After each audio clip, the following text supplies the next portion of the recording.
14 नवंबर 2025 बिहार विधानसभा चुनाव के नतीजे आ रहे थे। प्रशांत किशोर की जनसुराज पार्टी ने 238 सीटों पर चुनाव लड़ा था और नतीजा क्या रहा? एक भी सीट हाथ नहीं लगी। वोट प्रतिशत सिर्फ 3.44%। प्रशांत किशोर सामने आए और कहा कि इस हार की 100% जिम्मेदारी प्रशांत की है, यानी कि खुद की है। इसके करीब 9 महीने बाद 3 अगस्त यानी कि आज 2026 को पटना के बांकीपुर में वोटों की गिनती हुई। इस बार प्रशांत किशोर किसी दूसरी पार्टी की चुनावी रणनीति नहीं बना रहे थे। वह खुद इस बार उम्मीदवार थे और उपलब्ध परिणामों के अनुसार उन्हें 63,203 वोट मिले। बीजेपी के नीरज कुमार को 44,250 और आरजेडी की रेखा कुमारी को 14,085 वोट, यानी कि प्रशांत किशोर की जीत का अंतर 18,953 वोटों का है। सवाल सिर्फ यह नहीं है कि प्रशांत किशोर चुनाव कैसे जीत गए। असली सवाल यह है कि जिस व्यक्ति की पार्टी कुछ महीने पहले पूरे बिहार में एक भी सीट नहीं जीत सकी, उसने बीजेपी के सबसे मजबूत शहरी इलाकों में से एक में अपना किला कैसे बना लिया और बीजेपी का तोड़ दिया।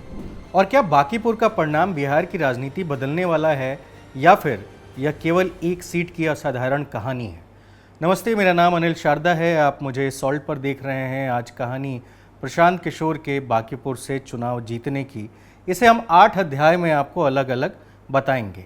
पहला ये कि बांकीपुर कोई सामान्य सीट नहीं थी। बांकीपुर पटना शहर की विधानसभा सीट है। यह पटना साहिब लोकसभा क्षेत्र का हिस्सा है और पटना नगर निगम के कई प्रमुख वार्ड इस विधानसभा क्षेत्र में आते हैं। लेकिन इस सीट की सबसे महत्वपूर्ण पहचान उसका भूगोल नहीं, उसकी राजनीति है। बांकीपुर और इसके पुराने राजनीतिक क्षेत्र पर बीजेपी का लगभग 3 दशक से मजबूत नियंत्रण रहा है। नितिन नवीन ने 2010 यानी परिसीमन के बाद जब ये सीट बांकीपुर बनी तो 2010, 2015, 20 और 2025 के चुनाव में भी जीत दर्ज की। 2025 के विधानसभा चुनाव में उन्होंने 98,999 वोट हासिल किए थे और लगभग 52,000 वोट के अंतर से नितिन नवीन चुनाव जीते थे। आज नितिन नवीन भारतीय जनता पार्टी के राष्ट्रीय अध्यक्ष हैं और वो सीट खाली हुई थी तो प्रशांत किशोर चुनाव लड़े और जीत गए। यानी जिस सीट पर प्रशांत किशोर चुनाव लड़ने पहुंचे थे, वहां बीजेपी किसी कमजोर संगठन के सहारे नहीं खड़ी थी। वहां पार्टी का स्थापित वोट आधार था, मजबूत स्थानीय संगठन था और लगातार चुनाव जीतने वाला नेतृत्व भी। लेकिन मार्च 2026 में नितिन नवीन ने विधानसभा से इस्तीफा दे दिया। इसके बाद वह राज्यसभा के लिए चुने गए और बांकीपुर में उपचुनाव की जरूरत पड़ी। यहीं से प्रशांत किशोर के लिए एक ऐसा राजनीतिक दरवाजा खुला जो 2025 के विधानसभा चुनाव में बंद रह गया था। अब दूसरे अध्याय पर आते हैं। ये समझते हैं कि रणनीतिकार पहली बार खुद मैदान में उतरे तो फिर क्या बदला। प्रशांत किशोर की सबसे बड़ी पहचान लंबे समय तक एक चुनावी रणनीतिकार की रही। वह ऐसे व्यक्ति थे जो उम्मीदवार नहीं बनते थे, बल्कि उम्मीदवारों को जिताने का काम किया करते थे, उनके लिए रणनीति बनाते थे। किस नेता की छवि कैसे बनेगी, कौन सा मुद्दा उठाया जाएगा, किस मतदाता समूह तक कैसे पहुंच बनाई जा सकती है, कौन सा नारा जनता के बीच चलेगा और कौन सा नहीं, यह उनका पूरा कामकाज रहा है। लेकिन बांकीपुर में पहली बार पूरी परीक्षा उन्हीं की थी। अब हार होती तो किसी उम्मीदवार की हार नहीं होती। गठबंधन या पार्टी के नेतृत्व पर दोष डालने की जगह नहीं थी। इस बार उनका नाम था, यानी कि प्रशांत का नाम था, प्रशांत का चेहरा था, अभियान प्रशांत का था और परिणाम की जिम्मेदारी भी खुद प्रशांत की ही थी। 2025 में जनसुराज ने पूरे बिहार में संगठन खड़ा करने की कोशिश तो की थी, लेकिन वह वोटों को सीटों में बदलने में नाकामयाब रही। बांकीपुर में प्रशांत किशोर ने वही लड़ाई पूरे राज्य में फैलाने के बजाय एक सीमित क्षेत्र में अपने नाम, संसाधन और राजनीतिक संदेश के साथ केंद्रित कर दी। यहाँ जनसुराज से ज्यादा चुनाव प्रशांत किशोर लड़ रहे थे और यही इस चुनाव का पहला बड़ा अंतर था। अब तीसरे अध्याय में समझते हैं कि छात्र और युवा चुनाव के केंद्र में कैसे आए और प्रशांत के साथ कैसे जुड़े। बांकीपुर पटना का शहरी क्षेत्र है। यहाँ बड़ी संख्या में विद्यार्थी, प्रतियोगी परीक्षाओं की तैयारी करने वाले युवा, शिक्षक, छोटे कारोबारी, नौकरी पेशा वाले लोग और मध्यम वर्गीय परिवार रहते हैं। इस उपचुनाव के दौरान शिक्षा, रोजगार और परीक्षा व्यवस्था में जुड़े सवाल बहुत महत्वपूर्ण बने रहे। चुनाव प्रचार के आखिरी दिनों में नीट और छात्रों के आंदोलन का मुद्दा राजनीतिक बहस के केंद्र में आ गया था। प्रशांत किशोर ने अपने अभियान में शिक्षा, रोजगार, बुनियादी ढांचे के सुधार और जवाबदेही शासन की बात की थी। यह कहना जल्दबाजी होगी कि केवल छात्रों ने यह चुनाव प्रशांत किशोर को जिता दिया। मतदान केंद्र के स्तर पर विस्तृत आंकड़ा सामने आने के बाद ही यह स्पष्ट होगा कि किस वर्ग ने किस उम्मीदवार को कितना समर्थन दिया। लेकिन इतना जरूर कहा जा सकता है कि प्रशांत किशोर ने चुनाव को केवल जातीय समीकरण या पार्टी पहचान तक सीमित नहीं रहने दिया। उन्होंने इसे सरकार के प्रदर्शन, युवाओं के भविष्य और शहरी प्रशासन के सवाल से जोड़ने की कोशिश की। अब चौथे अध्याय की तरफ बढ़ते हैं।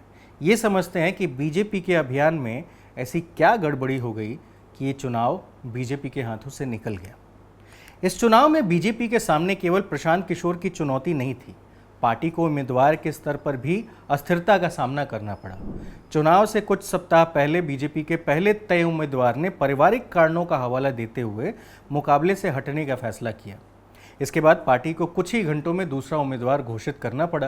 किसी भी चुनाव या उपचुनाव में उम्मीदवार का चुनाव से तुरंत पहले बदल जाना संगठन के लिए परेशानी तो पैदा करता ही है, स्थानीय कार्यकर्ताओं के बीच समन्वय भी प्रभावित होता है। पहले उम्मीदवार के लिए तैयार की गई रणनीति बदलनी पड़ती है। नए उम्मीदवार को मतदाताओं के सामने स्थापित करने के लिए भी समय कम मिलता है, जिसके कारण ये एक हो सकते हैं। यह अकेला कारण बीजेपी की हार को नहीं समझा सकता, लेकिन एक मजबूत और व्यक्तिगत अभियान चला रहे प्रशांत किशोर के सामने बीजेपी का यह बदलाव उनकी कमजोरी को जरूर दिखाता है। इसके अलावा बीजेपी शायद अपने पुराने रिकॉर्ड पर जरूरत से ज़्यादा भरोसा कर रही थी।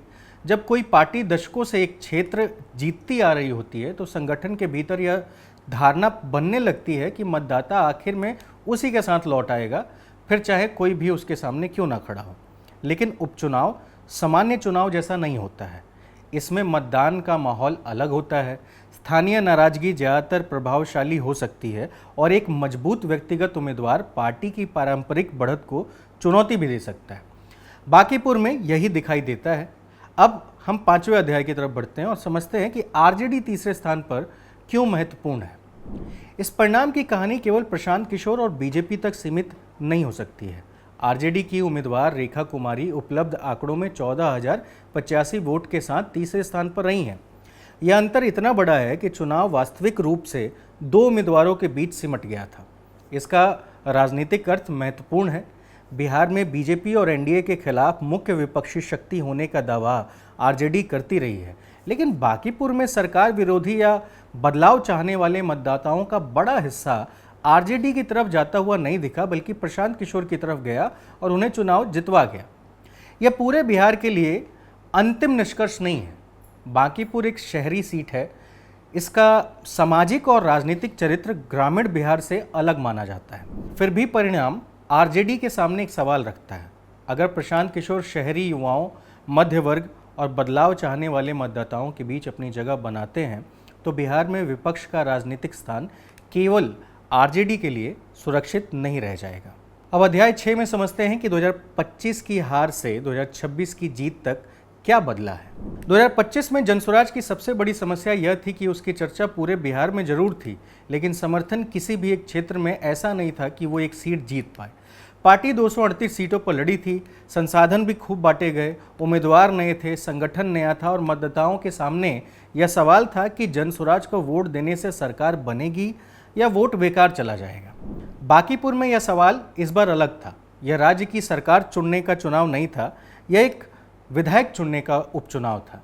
यहाँ प्रशांत किशोर मतदाताओं से यह नहीं कह रहे थे कि उन्हें पूरा बिहार सौंप दिया जाए, वह केवल एक विधानसभा क्षेत्र मांग रहे थे।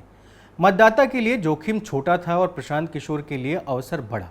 यही कारण है कि 2025 की राज्यव्यापी असफलता और 2026 की स्थानीय जीत एक दूसरे के विरोधाभासी नहीं है।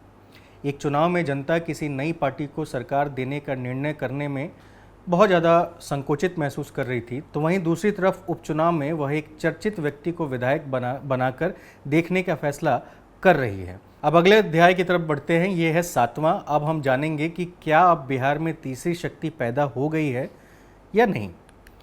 इसका ईमानदार जवाब यह है कि अभी ऐसा कहना जल्दबाजी होगी। एक सीट जीतना महत्वपूर्ण है, विशेषकर तब जब वह सीट बीजेपी का मजबूत क्षेत्र रही हो। लेकिन बिहार में तीसरी शक्ति बनने के लिए जनसुराज को 3 बड़ी परीक्षाएं पास करनी होंगी। पहली परीक्षा है संगठन। क्या प्रशांत किशोर के चेहरे के बिना भी चुनाव जीतने वाले स्थानीय नेता तैयार हो चुके हैं? दूसरी परीक्षा है कि सामाजिक विस्तार। क्या जनसुराज का समर्थन पटना के शहरी और शिक्षित मतदाताओं से आगे ग्रामीण बिहार महिलाओं, किसानों, मजदूरों, पिछड़े वर्गों, दलितों और अल्पसंख्यकों तक पहुंच सकता भी है या नहीं? और तीसरी परीक्षा है उनका प्रदर्शन। अब प्रशांत किशोर के पास आलोचना करने के साथ साथ काम करके दिखाने की जिम्मेदारी भी होगी। वह अब केवल यह नहीं पूछ सकते कि सरकार ने बांकीपुर के लिए क्या किया, अब उनसे भी पूछा जाएगा कि विधायक बनने के बाद उन्होंने क्या किया। अब 8वें अध्याय में हम समझते हैं कि प्रशांत किशोर के लिए यह जीत से बड़ी चुनौती कैसे है। जीत के दौरान प्रशांत किशोर ने कहा कि उनके विधायक बनते ही बांकीपुर रातों रात बेंगलुरु तो नहीं बन जाएगा, लेकिन 2 से 3 महीने में कुछ सुधार जरूर दिखाई देने लगेंगे। यह बयान महत्वपूर्ण है क्योंकि इसी के साथ इस चुनाव की कहानी बदल जाती है। चुनाव से पहले प्रशांत किशोर सवाल पूछ रहे थे, अब जनता उनसे जवाब मांगेगी। सवाल पूछते हुए जवाब ये मांगेगी कि सड़क किसके अधिकार क्षेत्र में है, कचरा कौन उठाएगा, जल जमाव पर नगर निगम क्या करेगा, विधायक निधि का पैसा कहाँ खर्च होगा, परीक्षार्थियों, विद्यार्थियों और स्थानीय निवासियों की शिकायतों को विधानसभा तक कौन ले जाएगा। केंद्र में बीजेपी की सरकार है, बिहार में भी सत्ता का अपना राजनीतिक ढांचा वही है, बीजेपी वाला। नगर निगम और प्रशासन की शक्तियां जरूर अलग अलग हैं। ऐसी स्थिति में प्रशांत किशोर को केवल भाषण नहीं, संस्थाओं के बीच काम करके दिखाना होगा। यही वह वजह है जहां चुनावी रणनीति और वास्तविक शासन का अंतर सामने आता है। अब हम समझते हैं कि इस पूरे चुनाव का निष्कर्ष क्या है। बांकीपुर की जीत को न तो छोटा करके देखना चाहिए और न ही इसे बिहार की संपूर्ण राजनीतिक क्रांति घोषित कर देना चाहिए। यह जीत 3 बातें जरूर साबित करती है। पहली, प्रशांत किशोर केवल दूसरे नेताओं को चुनाव जिताने वाले रणनीतिकार अब नहीं रहे, वो अपने नाम पर वोट हासिल कर सकते हैं। दूसरी, बीजेपी का मजबूत संगठन भी वहां हार सकता है जहां स्थानीय असंतोष, मजबूत उम्मीदवार और केंद्रित अभियान एक साथ खड़े हो जाएं। और तीसरी ये कि बिहार में सरकार विरोधी राजनीतिक स्थान पर अब केवल आरजेडी का दावा नहीं रह गया है। लेकिन इस कहानी का सबसे महत्वपूर्ण अध्याय चुनाव परिणाम नहीं है, वह अब शुरू होगा, क्योंकि 2025 में प्रशांत किशोर के पास एक तर्क था, हमारे पास सत्ता नहीं है इसलिए हम व्यवस्था नहीं बदल सकते। अब बांकीपुर की जनता ने उन्हें सत्ता का एक छोटा हिस्सा तो दे ही दिया है, एक विधानसभा सीट, एक विधायक का पद और अपनी राजनीति को साबित करने का अवसर। अब प्रश्न यह नहीं होगा कि प्रशांत किशोर चुनाव जीत सकते हैं या नहीं, अब प्रश्न होगा कि क्या प्रशांत किशोर उस व्यवस्था में काम करके दिखा सकते हैं जिसे बदलने का दावा वो लगातार करते आए हैं। बांकीपुर ने प्रशांत किशोर को जीत नहीं दी है, बल्कि बांकीपुर ने उन्हें परीक्षा देने का अधिकार दे दिया है। फिलहाल इस वीडियो में इतना ही। मेरा नाम अनिल शारदा है। आपको अगर ये वीडियो पसंद आई तो यूट्यूब को जल्दी से सब्सक्राइब करिए। शुक्रिया, धन्यवाद।